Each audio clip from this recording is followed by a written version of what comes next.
न मालूम। ये समझ नहीं आ रहा कि नौमान हमारे पीछे हाथ धो के क्यों पड़ गया है। उससे पहले उसने हमारे। अरीबा, वो बेटा नौमान आया, उनसे कोई जरूरी बात करनी है। ठीक है, अरीबा भी आती है, आप नीचे जाइए, मैं चाय भी भिजवाती हूँ। अरीबा, किसी भी सूरत में अपने बाप की बातों में नहीं आना, उन्हें तो आदत है उल्टे सीधे फैसले करने की। तुम नौमान से वही बात करोगी जो मैंने तुम्हें समझाई है। देखो मेरी जान, नौमान अच्छा लड़का है, लेकिन सारिम मुझसे कहीं ज्यादा अच्छा है। तुम्हारे और सारिम के दरमियान जो वक्ती गलतफहमी हुई है वो इंशाल्लाह जल्द दूर हो जाएगी। तुम्हारी अगर शादी होगी तो सारिम से होगी।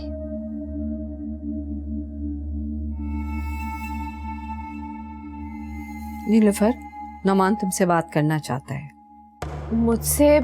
मगर अम्मी किस बारे में? शादी के बारे में बेटा। अम्मी मैं क्या बात करूंगी उनसे, मुझे तो सुन के ही घबराहट हो रही है। तुम्हें कुछ भी कहने की जरूरत नहीं है। वो तुमसे पूछे तो तुम कह देना कि मैं अपनी अम्मी के फैसले से खुश हूँ और अम्मी जो भी फैसला करेंगी मेरे हक में करेंगी। जी ठीक है। और हाँ बेटा, एक बात और ध्यान में रखना, अब तुम नौमान के छोटे मोटे काम अपने हाथ में लेना शुरू कर दो। जैसे ही वो ऑफिस से घर आए ना तो उसके आगे पीछे फिरना शुरू कर दो, ताकि तुम इस घर में अपना कदम मजबूती से जमा लो। अम्मी ठीक है, मैं समझ गई हूँ आपकी बात, मगर हिना भाभी, मेरा मतलब है उनका क्या होगा? हिना की तुम फिक्र मत करो, वैसे भी नौमान के दिल में तो उसकी कोई जगह नहीं है और इस घर में तो कोई अहमियत ही नहीं है। अगर तुमसे वो बदतमीजी से बात करे ना तो मुंह तोड़ जवाब देना उसे। और रही उसकी माँ, उससे तो मैं अच्छी तरह निपट लूंगी।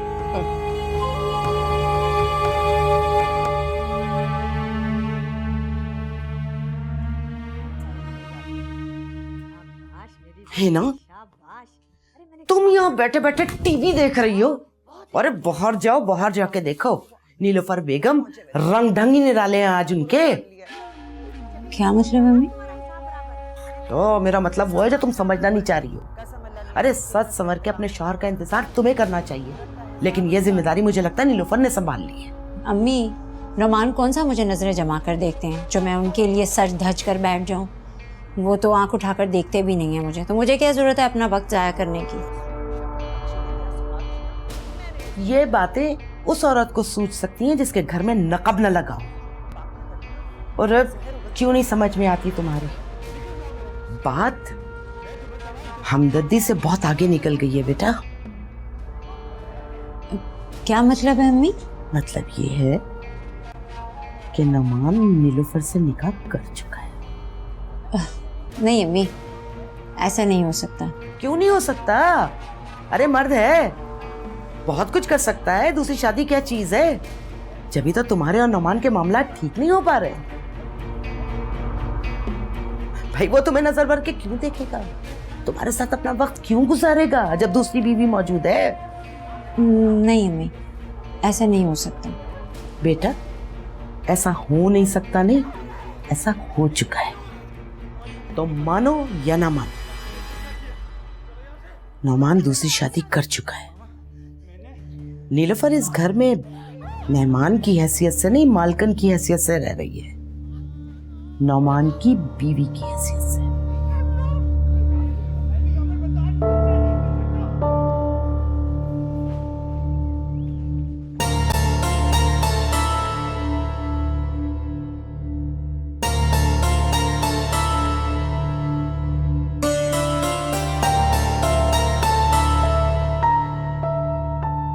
सादिया, मैं आपसे पूछ रहा हूँ कि क्या आप मुझसे शादी करेंगी?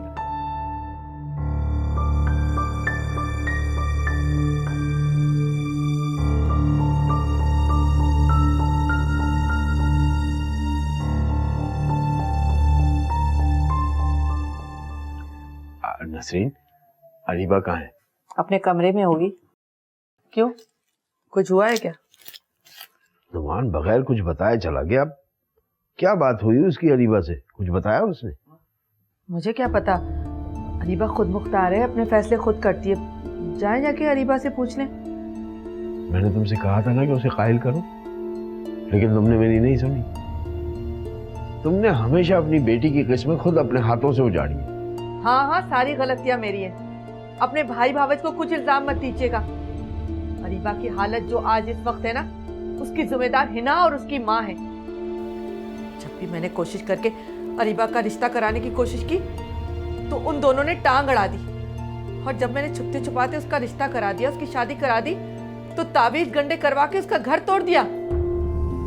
अब आप चाहते हैं कि मैं एक बार फिर अपनी बेटी को उसी आग में झोंक दूं? वो हिना की सोतन बनकर जाएगी तो आप क्या समझते? वो लोग चुप रहेंगे, खामोश रहेंगे, कुछ नहीं करेंगे? क्या चूड़ियां पहन के रखी हैं उन लोगों ने? वो मेरी बेटी का जीना हराम कर देंगे। तैमूर के घर वालों ने ऐसा कुछ नहीं किया होगा जो ये लोग करके दिखाएंगे। ऐसी जगह रिश्ता कराने से तो अच्छा है कि मेरी बेटी सारी जिंदगी मेरे पास बैठी रहे।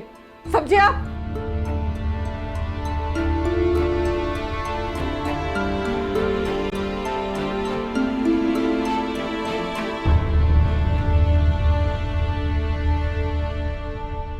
अगर अरीबा तुमसे खुला लेना चाहती है तो तुम उसे दे क्यों नहीं देते? क्यों उसके आगे छोटे बन रहे हो? क्यों हाथ पांव जोड़े हो उसके आगे? जरूरत क्या है? मुझे उसकी जरूरत नहीं है, लेकिन उसके पास जो मेरी जायदाद है वो मेरी आंखों में बुरी तरह से खटक रही है। जायदाद मेरे बाप दादा की, उस पर अय्याशी करे अरीबा और उसका होने वाला शौहर जिससे वो शादी करेगी। तुम बिल्कुल ठीक कह रहे हो, लेकिन जब घी सीधी उंगली से ना निकले तो उंगली टेढ़ी करनी पड़ती है। जरूरी तो नहीं है कि तुम अरीबा को अपना कर ही उसकी सारी दौलत हासिल करो। मैं समझा नहीं। अगर तुमने मेरे कहे पे अमल किया तो हम उसे सिर्फ सबक ही नहीं सिखाएंगे, बल्कि उसकी पूरी जायदाद पे कब्जा भी कर लेंगे।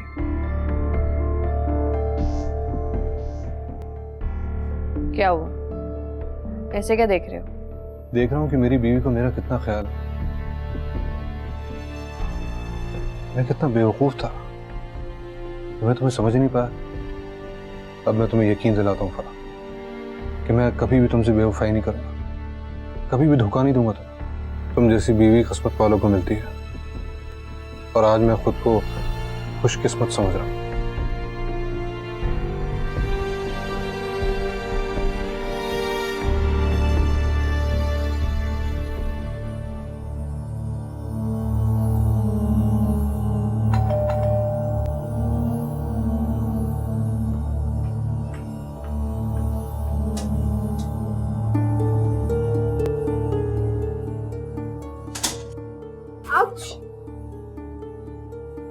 नुमान,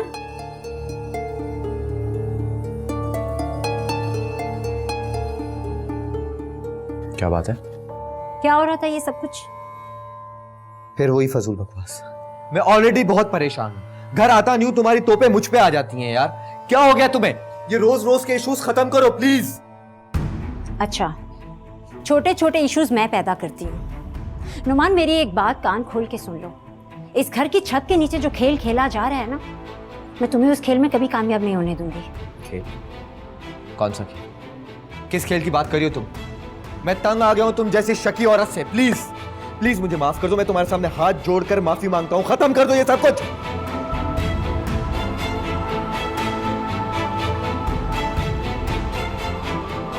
रुक जाओ, मुझे तुमसे बात करनी है। किस हक से तैयार होकर तुम मेरे मियाँ के आगे पीछे घूमती हो? क्या ताल्लुक है तुम्हारा नुमान के साथ? आप जैसी औरतों पर तो रहम आता है मुझे। आपका शौहर आपसे रत्ती बराबर भी मोहब्बत नहीं करता, मगर इसके बावजूद आप उस पर अपना तसल्लुत कायम करने के लिए हर तरह के हथकंडे आजमाती है। किस प्यार की बात कर रही हैं? आपका शौहर तो आपसे प्यार करता ही नहीं है।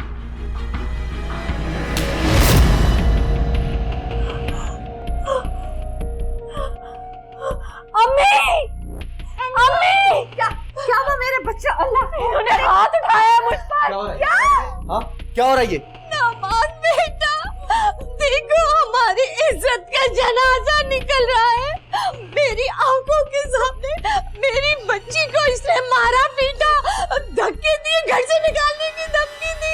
अब तुम्हारे घर में हमारी ये इज्जत रह गई है बेटा। क्या?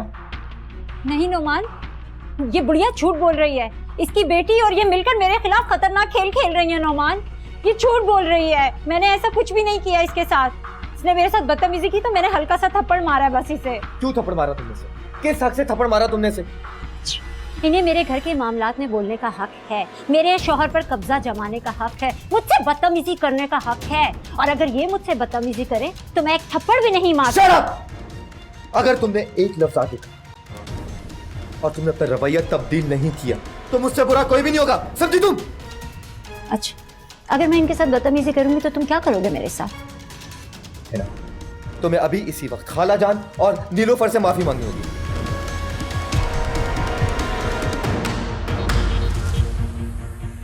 मैं हरगिज़ इनसे माफी नहीं मांगूंगी। तुम्हें इनसे माफी मांगनी होगी। मैंने कहा नोमान कि मैं हरगिज़ माफी नहीं मांगूंगी। है ना, अगर तुम इनसे माफी मांगोगी नहीं तो मैं तो क्या कर लोगे? यही खड़े खड़े तुम्हें तलाक दे दूंगा, समझी तुम?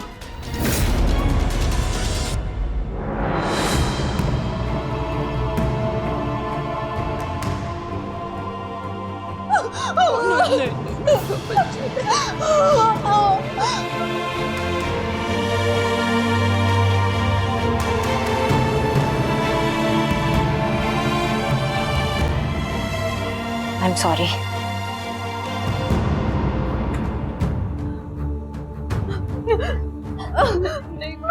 अम्मी, I'm sorry.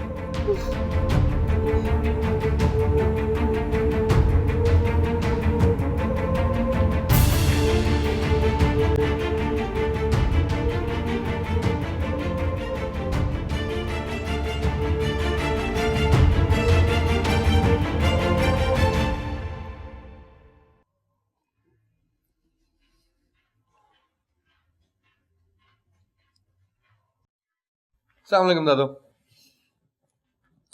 वालेकुम अस्सलाम। अरे बेटा, कहाँ रह जाते हो तुम? कुछ पता भी है कितना इंतजार करती हूँ मैं तुम्हारा? दादू, आपको कितनी दफा समझाया है कि मेरा इंतजार मत किया करें। मजबूरी है बेटा मेरी। जब तक मैं जिंदा हूं और ये सांसें चल रही हैं, तब तक ये बूढ़ी आंखें दरवाजे पे लगी रहेंगी तुम्हारे इंतजार में। कम ऑन दादू, अब ना आपकी वो उम्र रही है ना सेहत। आप क्यों इतनी देर देर तक बैठ के मेरा इंतजार करती हैं? मेरा तुम्हारे सिवा है ही कौन इस दुनिया? अरे बेटा, तुम मेरी इकलौती औलाद के बेटे हो। मेरा और कोई खूनी रिश्ता नहीं है इस दुनिया में। जब तक तुम खैरियत से घर वापस नहीं आ जाते, ये बूढ़ी आंखें बंद नहीं होती। मुझे नींद नहीं आती बेटा। हर वक्त तुम्हारा इंतजार रहता है। ऐसा कब तक चलेगा दादू? मैं कोई बच्चा तो रहा नहीं और देर सवेर तो हो ही जाती है। अरे बेटा, ऐसा तब तक चलेगा जब तक कि तुम अपना घर बसा नहीं लेते। तुम्हारी बीवी आ जाएगी ना तो खुद ही तुम्हें सीधा कर लेगी। अगर माँ बाप और बूढ़ी दादी का बस ना चले तो कम से कम बीवी का डंडा काम कर जाता है। अच्छा दादू, क्या आपको ये लगता है कि मैं किसी बीवी से डंडे खा लूंगा? अरे बेटा, डंडा ना सही पर धोखा तो खा जाते हो। सारिम, तुमने अब तक मुझे उस लड़की से मिलवाया नहीं। मिलवाऊंगा दादू, बहुत जल्द मिलवाऊंगा। मैं भी अब यही चाहता हूं कि जिंदगी में सेटल हो जाऊं। क्या वो लड़की इस काबिल है कि तुम्हें संभाल सके?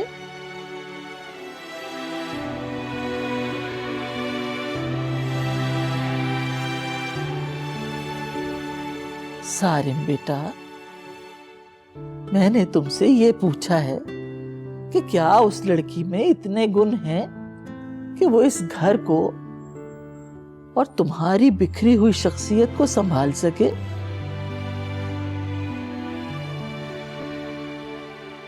जी दादी है।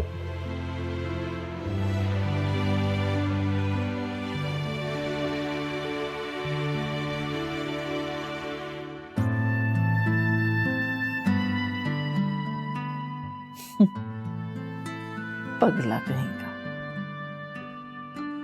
ठीक से झूठ बोलना भी नहीं आता।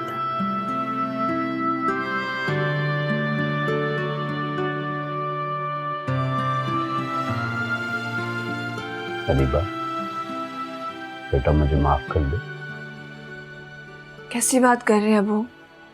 आप ऐसे क्यों कह रहे हैं? किस बात की माफी? तो मुझे शर्मिंदा कर रहे हैं। दिल दुखाया है तेरा, ये जानते बूझते हुए भी कि मेरी बेटी कितने दुख झेल रही है। तेरे जख्मों पर नमक छिड़कने की कोशिश की है मैंने, माफ कर दे। ऐसा क्यों कह रहे हैं आप मेरे अब्बू हैं, आपका मुझ पर हक है। मुझे आपसे कोई गिला नहीं है। मैं ये नहीं पूछूंगा कि तूने नुमान से क्या बात की, क्योंकि मैं जानता हूं कि तुम जो भी करोगी सोच समझ कर करोगी। वो मुझे एक बात बताइए, क्या मैं आप पर बोझ हूं? आप क्यों जल्द से मेरा बोझ अपने सर से उतारना चाहते हैं? आखिर ऐसी क्या मजबूरी आ गई कि आप अपनी भतीजे के शौहर के प्रपोजल को उस पर सोचने पर मजबूर हो गए? आप बेटा अपनी जिंदगी पर भरोसा नहीं रहा था। मुझे ऐसा लगने लगा था कि जैसे मैं कल सुबह भी नहीं देख पाऊंगा, और तुझे इस दुनिया में बेयारो मददगार छोड़ने के ख्याल से ही कलेजा मुंह को आता है। बेटियां बोझ नहीं होती बेटा, फर्ज होती हैं। अपनी जिंदगी में ही उनका फर्ज अदा हो जाए तो माँ बाप सुकून से मरते हैं। अल्लाह न करे आप कुछ हो। मेरे और अम्मी का आप ही तो एक वाहिद सहारा है इस दुनिया में। आपको अल्लाह बहुत बड़ी जिंदगी दे। बेटा मुझे गलत मत समझना, मैंने जो कुछ भी किया तेरी भलाई के लिए किया। नुमान में सिर्फ एक खराबी है कि वो हिना का शौहर है और शादीशुदा है। मुझे ऐसा भी है बेटा, है काबिल एतबार। अब तेरे पास दौलत है, और दौलतमंद औरत अगर अकेली और बेसहारा हो जाए तो ये दुनिया उसे नोच के खा जाती है। बाकी बेटा तुम खुद समझदार हो।